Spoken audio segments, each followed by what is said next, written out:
say that since 9/11, we have seen an acceleration of implementing Sharia law in this country. Armed with public sentiment that Islam is a religion of peace, and emboldened by our political correctness and fear of offending, groups like the Muslim Brotherhood, CARE, the MSAs, have been pushing for creeping Sharia in America. We already have Muslim enclaves in several cities in America. We see school textbooks locally that reflect a peaceful Islam only, along with chapters in these books that actually share their 5 pillars of faith so that our young students in school will know how to pray to become a Muslim. Local schools locally are taking children on field trip to mosques where they are taught how to pray in order to become a Muslim. We even sadly see honor killings in America where Muslim fathers kill their children because they were too Western.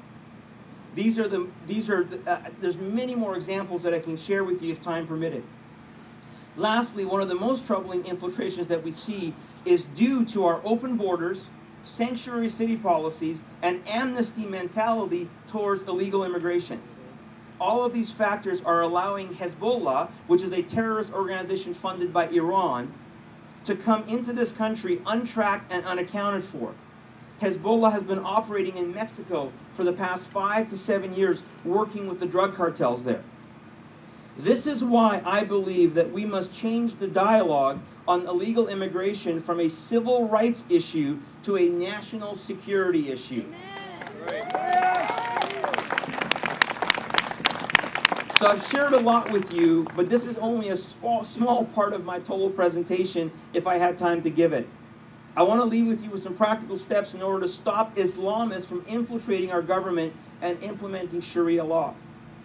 So where do we begin? Well, I believe it begins first with principled, truthful, courageous leadership by those who not only understand that this issue will be the prevailing issue of our generation, but also are willing to stand up to it, speak the truth in love, kick political correctness and fear to the curb, and not be concerned with getting elected or re-elected, but willing to do what is right and best for our state and nation.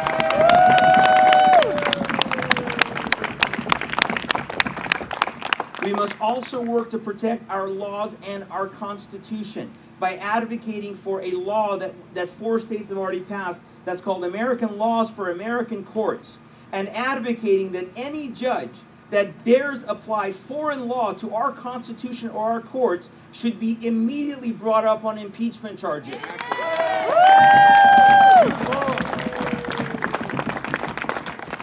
Our efforts must continue with standing for limited government principles and powers in accordance with the Constitution, and further activism for civic engagement, especially for the church community to engage, pray, educate themselves, and vote.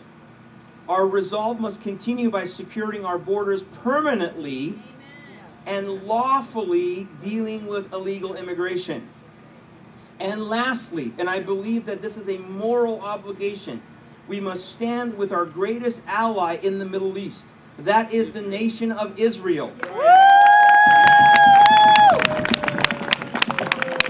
And we must support their sovereign legal right to their land and to possess Jerusalem as their capital city.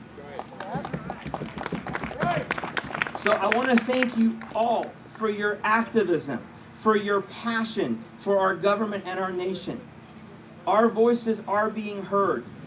This nation was founded and given life by our Creator to be a beacon of light and hope to the world. We are carriers of a heavy yet beautiful burden called freedom. The God-given principle of freedom is what allowed me the opportunity to discover the truth, a truth that has set me free. I left Iran to escape Islam and its violence and oppressiveness.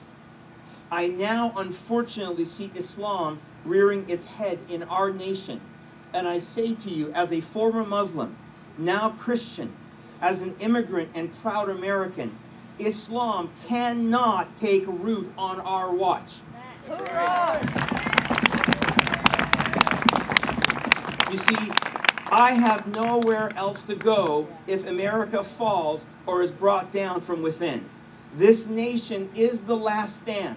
This nation is the city on a hill that is supposed to stand for godly principles of truth, of freedom, of equality, and of opportunity. I have nowhere else to go because this is my home, and it is worth giving everything for.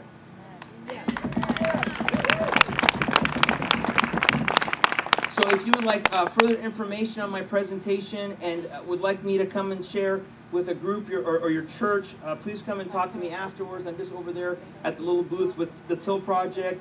And in fact, tomorrow I'm giving a full presentation in the Bothell area. If any of you are interested in coming, it's free. And I ask you one last thing. I promise I'd tell you about my plans for 2012. Will you please remember my name? It's Shahram Hadian. I promise you won't have to spell it, but I am compelled to run for office again because I believe that our state and nation and the values and principles that they were founded on is worth giving everything for. May God be honored in our nation once again and be welcomed, and may God protect our nation. God bless each and every one of you, and thank you so much for your time and attention, and I also ask you for your support in the future. Thank you so much. Thank you. So may I ask a question? Why should we support war criminals like Netanyahu in Israel? Uh-oh. I'd like to know an answer on that one. He isn't a war criminal, so we'll go from that. Been since I've He's known an since Israeli 1991. He's If an we may Israeli return to our regularly scheduled programming, we are gathered here today not as the extreme right of political thought, although that is the label given to us by those standing far to our left and claiming to be the center. But can we be honest and admit that right and left are meaningless measures if there is no defined center? Then let us agree that for all federal matters, the Constitution, as the foundation of all American law, is the definitive center. In that case, we are centrist if we agree with Thomas Jefferson. On every question of construction of the Constitution, let us carry ourselves back to the time when the Constitution was adopted, recollect the spirit manifested in the debates, and instead of trying what meaning may be squeezed out of the text or intended against it, conform to the probable one in which it was passed.